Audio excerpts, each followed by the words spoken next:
Hey, this is Robert Miss, the World Football News Network, and today we have a special MLS expansion preview show. This is the first of two, of course. This is the Atlanta United, and this is Kelly Carter, the president of the Atlanta chapter of the American Outlaws. Kelly, how are you? I'm doing good. How are you? I'm great. Okay, so the first thing I want to get into is Atlanta's biggest rival to you right now. Before we get into the roster, before we get into prediction, who is a bigger rival to you? Is it Minnesota because they're coming in the league same time as you, or is it Orlando due to the proximity? That's Orlando. I mean, proximity, some banter back and forth with the supporters groups. I mean, they're new to the league just as we are. I mean, it's definitely Orlando. And that worried me because I am an Orlando fan. I do support Orlando, so there's already tension building right here. I can feel it. I can feel it. Okay, so moving to the roster. Yeah. How do the stars like Kenwan Johnson, Tyrone Mears, of course Brad Guzan in the summer, how will those guys kind of excite the city and build a soccer culture in Atlanta with this team moving forward? So Kenwin Jones, obviously, top goal scorer for Trinidad and Tobago. You've got Chris from Ireland. I mean, you're also bringing in some very hot players from South America, the Paraguayan and Argentinian, and Tata being our coach. I mean, you've got how's it going to affect the soccer culture? I think that the city has a lot to choose from. I mean, you've got some not only awesome international stars that perhaps could correlate with the city's big minority population. I mean, we have a huge Hispanic culture here. But you've also got USA stars, young and old. You've got Brad Guzan, like you mentioned. You have Parkhurst. You've got Greg Garza. And you've got also a youngster, Andrew Carlton coming up. He's played very well, and he's young. It looks very promising. So these guys together, I think there's a little bit of everything for everyone. And Atlanta being new to the soccer scene, an ever-expanding culture and trying to find an identity, I think there's something for everyone here on the team and also on a local level with supporters groups. So. Yeah, I really like what you mentioned about there's players for the minority groups, there's player for the American, Greg Garza, Brad Guzan, those U.S. national team faces that we know. And I feel like Atlanta has a lot to offer, not only to that city, but the whole league as we watch around the country. Mm-hmm. Yeah, and it's this organization's also been built. Darren Eales being, he was with Tottenham, but you've also got Carlos Bocanegra. You've got Captain America as your technical director. You've definitely got some strong U.S. ties here. So I mean, Atlanta, it's new to the soccer scene in a sense with MLS, and so obviously I'm a little biased as an American outlaw. I love seeing all these U.S. faces here, but I'm super excited too on a cultural level to see. These you've got Trinidad and Tobago and tons of guys from South America here. There's just a lot of options, man, and we're the melting pot, the epitome of what the U.S. is.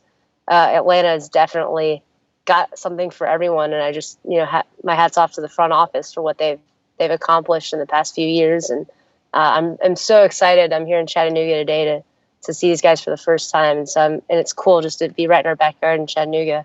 But it's cool, man. It's an exciting time here in the States, and especially here in Atlanta.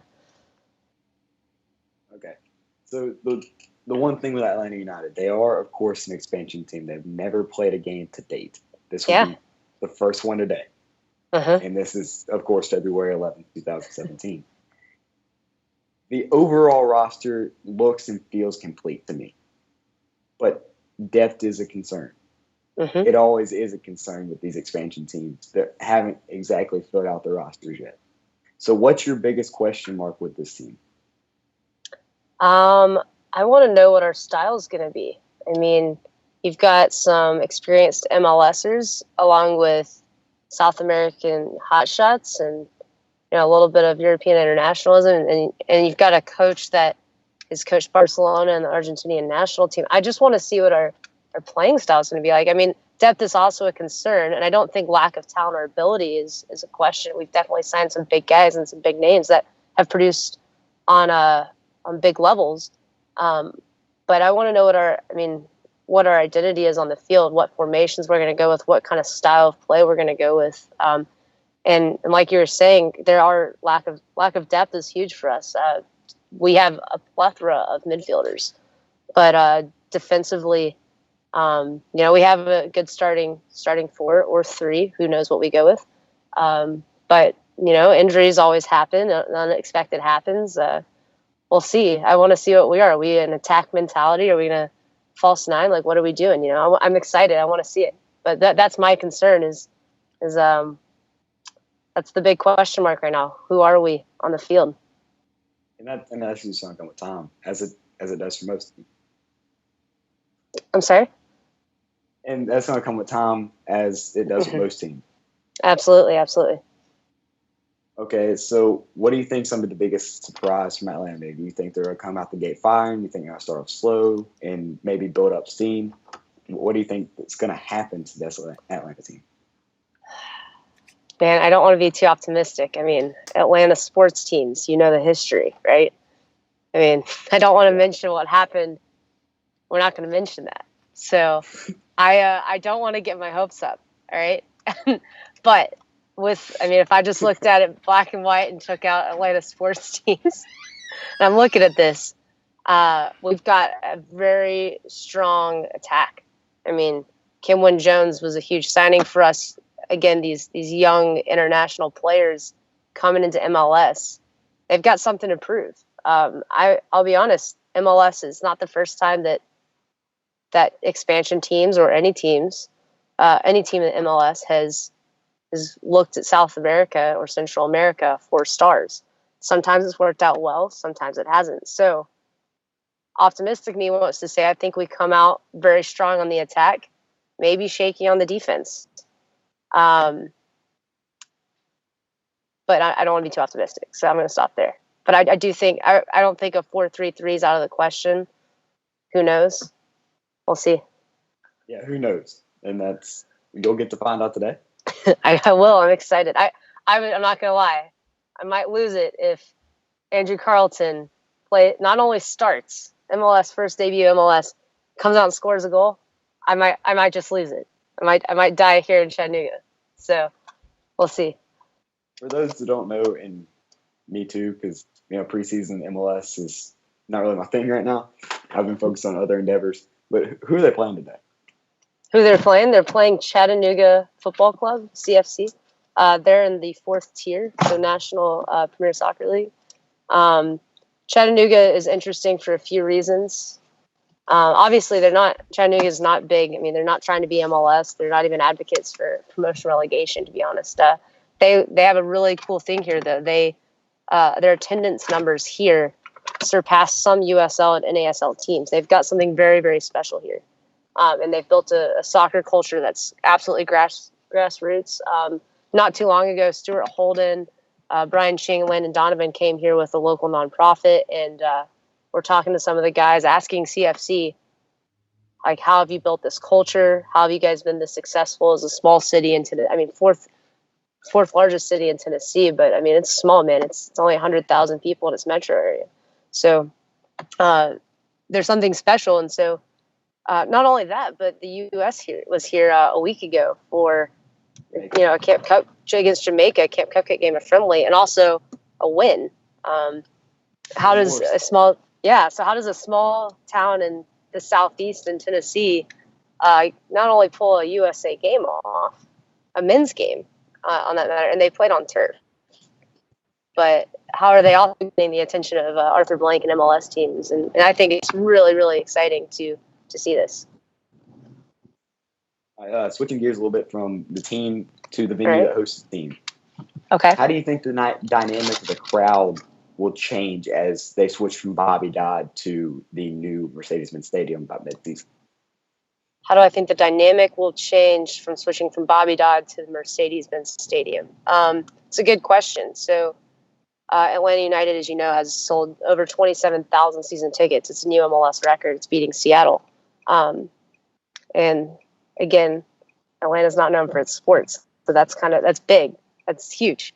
Now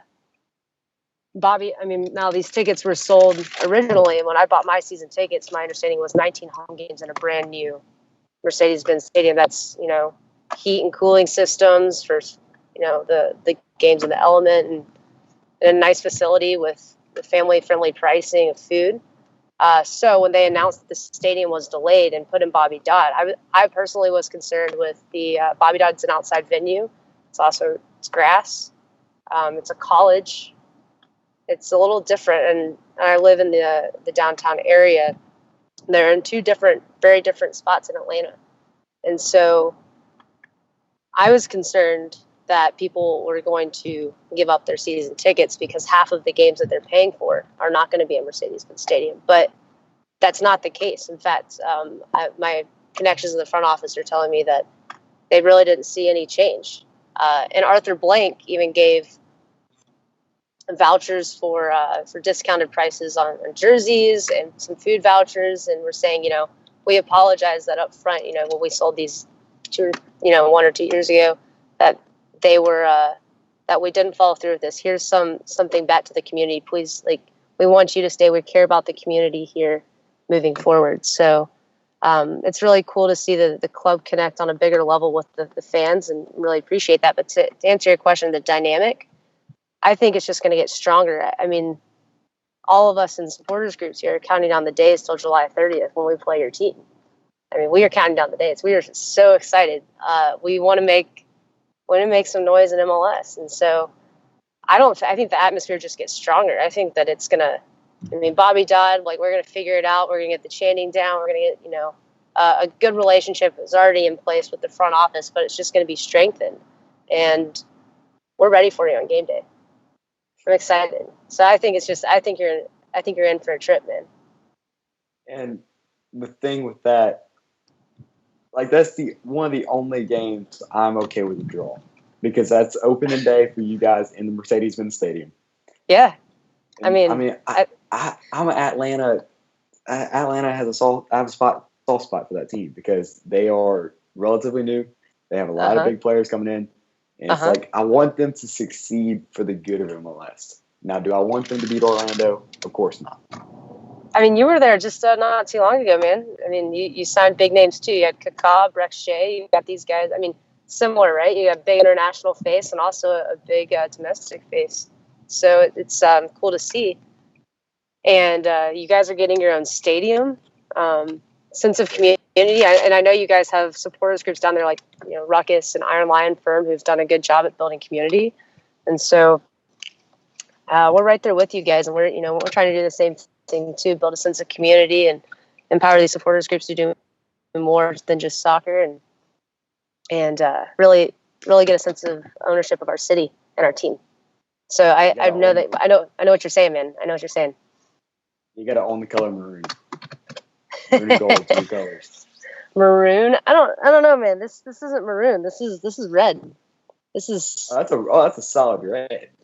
Oh, this is a good red, man. Look at that logo. It's a good logo. So the Twitter avatar for the team kind of throws you off. Oh, okay. It kind of does look maroon. Okay. All right, so I don't want to get your hopes up, and I don't want to break your spirits right here. All right, let's hear it, man. But do Atlanta United have a shot for the playoffs this year? Absolutely. Now, optimistic me is gonna settle myself down. And I understand this is a biased answer. It is absolutely biased. And that's fine. I think what the front office has created now is that we are in a place where playoffs are not out of the question. I mean, look at the talent. If you look on paper, yes, playoffs is absolutely doable. I'm an Atlanta fan. I'm not going to get my hopes up. Anything can happen. Now, we win our first game. I'm not going to be sitting here like we're going to win the league, but we were humbled as a city last week with that event that should not be named, and so I'm not going to get my hopes up, man. So, what do you think they're going to finish? Even if they make the playoffs, it's like a 5 or 6. Or if they miss the playoffs, that's fine. I think we finish above Orlando. Okay. It's been great. Oh, you can go now. I mean, Oh, man, I'm being that honest. one hurt. Being honest, man. I think we finished above where, I think that makes a statement. I mean, the city's got some energy behind it. I do. I really do believe that we finished above you guys. Now, you can call me at the end of the season and we can talk this out. But I think we finished above you. This is gonna be a fun friendship. I can Absolutely. Oh yeah, I like it already. Okay, so I understand this is another bias question, and this is probably my last one. Okay. Does Atlanta United have the best kit in MLS? Best kit in MLS. I mean, The stripes. I'm digging the stripes. I'm digging the stripes. I'm not gonna lie, it's definitely better than your kit. Oh, man, why do you keep throwing bids out? I love the color purple. I know. Hey, I feel you. I'm just saying. I think our look is cleaner. I think it's better. Yeah. Okay. I'm a little biased. Yeah, we have the best kit in MLS. Has the secondary kit been released yet? I don't believe so. I've seen some training kits and some really cool gear come out, but I don't believe a second kit has been released. I believe Footy Headers, is that their name? They got a hold of what might be one, but I haven't seen anything. What would you like to be the second kit? Ooh, what would I like? I don't know. So the stripes. Okay, this is just me here. U.S. next kit's going to be red, as we know. We've seen the pictures online, so I don't want it to be a red kit. I'm a big fan of black kits with some gold accent on it. I just don't know how you can make that realistic with a red and black already made. It's probably going to be something along the lines of a white kit. But I would love. I'm a sucker for just a good, solid black kit, man. So I agree with you. I like the black. Yeah, got enough red, white, and blue in my life, so I don't want a red. But that's just me. I'd probably imagine it's going to be white. That's what I think. I think it's be right. I think a white with some thin stripes, maybe. So because they've already done these thick boulder stripes, so I think it's going to be a cleaner white. Maybe it's an all white kit. I don't know. I've seen gold kits, man. I just don't want it to be gold. I've never seen a good gold kit. AC Milan had the closest one, and it still wasn't a wow factor to me. But personal opinion here. Okay, take this into consideration. What about a gray kit with gold trim or maybe black trim? Have you seen some old Silverbacks kits? Have you seen them? Yeah. Okay, man. I love soccer. I'm a big fan. We're not gonna get into a pro rel thing. I just the Silverbacks. They're over there. They're almost on the edge of the perimeter. I just don't want to fight anyone. They got what they got. We got what we got. They're cool, man. Great guys. Love them. I would just like to, it's its own thing. We're our own thing. We've got our own identity. Don't want to cause a kit battle here. You're basically acknowledging their existence, but you like Atlanta more. You like United more. So I'll be honest. And that's fine. I mean, I wasn't living in Atlanta when the Silverbacks were around. I've heard lots of different sides to the story of what's happened and why they didn't succeed or this and that. It's fine. I didn't live here. I just bought a condo, and this 2 months ago. So I'm very recent permanent residence. I mean, I've been obviously in the area for a little bit longer than that, but I wasn't around. I can't say I supported the Silverbacks. I was actually living. I've been a little bit everywhere, but Raleigh was the last city I was in. They had the Railhawks. I like the Railhawks. They're a cool team. In fact, there's a connection there with. We had a former player who played for the Silverbacks, went to NASL, Black, and he's a good player. But I mean, man, a lot of people here didn't connect with Silverbacks, and MLS is here, and they're downtown and connecting with a lot of inside the perimeter guys, which is where a lot of your soccer lovers are. And Best of luck to the Silverbacks. I love them to death. I don't know why we can't both exist and coexist peacefully, but you know how soccer culture is. Yeah. Soccer's here in America, and hey, there's gonna be rivalries and teams that hate each other, and what a time to be alive, man. Soccer's here in America. I just love hearing that. Yeah, it's great. MLS is in full effect. It is. It's in full blast, man. I love it. I love every second. USL and ASL are pitted against each other for the second tier. You've got some movers and shakers in U.S. soccer, and I mean, things are happening, man. It's here. It's here. I don't have to just wake up and watch EPL. U.S. soccer is here in America, and more importantly, it's in my region, the Southeast, and I'm ready. Like, we're embracing it. So. Yeah, I'm very excited. And you got another good rivalry to add rivalry week instead of Orlando usually playing Montreal. We have Orlando, Atlanta, the Cascadia Cup between Seattle and Portland, the New York NYC. Derby. Yeah, the New York Derby, NYCFC, yeah. Cali Classico. I mean, this is great. We are here. Oh yeah. Still got a lot of work to go, but we're starting to gain national recognition. I agree, man. All right, so that's all I got for you. This has been probably one of the funnest interviews I've done. Awesome, man. Awesome. You're fantastic. I'm from Louisiana, of course, so I'm a Saints fan. So there's already enough tension with the Falcons, and I was happy about the event that shall not be named. Yeah. You guys have a soccer team down there, the Pelicans, right? Is that a thing? No, that's the basketball. Is that basketball? Is that basketball? Mad Hatters, right? Or like the Gestures. Gestures. Yeah, there you go. Yeah, sorry. They're god awful.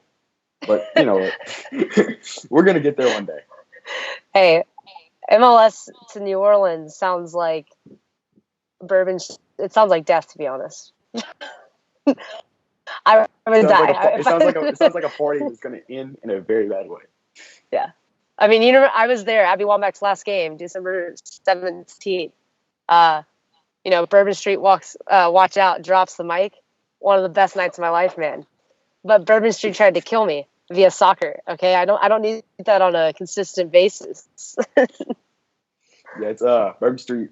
It's probably the closest thing to death we have. It is. In the United States. It really is. I mean, it's death by fun. You just go there and you start rotting. Yeah, I mean, well, you can smell it. It's in the air. Like, I think people have. All right, Kelly, this has been absolutely fantastic. Kelly Carter, president of the American Outlaws Atlanta chapter. Any closing words? To hell with Orlando, man. Man. You asked. Okay. I mean, you left it open. You opened the door. You opened the door. I had to close it, Okay. Well, at least I'm partial to Atlanta. At least I want them to succeed. All right. I want you to succeed. Man. You're good. Yeah. Can't wait to beat you. Then we play each other. Eastern Conference Finals. Hell yeah, man. Oh God. That also sounds like death. What about East Conference Finals in New Orleans? I mean, that we both die. No one wins. No FC. Bourbon FC? Can we make a Bourbon FC? Oh, man, that sounds like a really... That team probably won't make the first game. That sounds like a really terrible, like USL or PDL team. Bourbon FC. There's a Santa Claus FC in Finland. There's a Santa Claus FC. Why not, man? Is that a thing? I'm not kidding. I can order jerseys for this club. Santa Claus FC. Is it just red with the white? It's red and white. The logo's got Santa on it, man. I'm not lying to you. I bought this jersey because it was so absolutely awesome and ridiculous at the same time. Look it up, Santa Claus FC. I'm number one fan. Number one fan in the U.S. right now. I'm gonna look it up. And man, why is this a thing? Well, hey man, it's been good. I've got to get to this tailgate or whatever events going on here. Probably similar to death. I'm gonna go enjoy this game. It's been great talking to you. All right, this has been Robin Ness, the World Football News Network. Do not score on goals. Have a wonderful Saturday.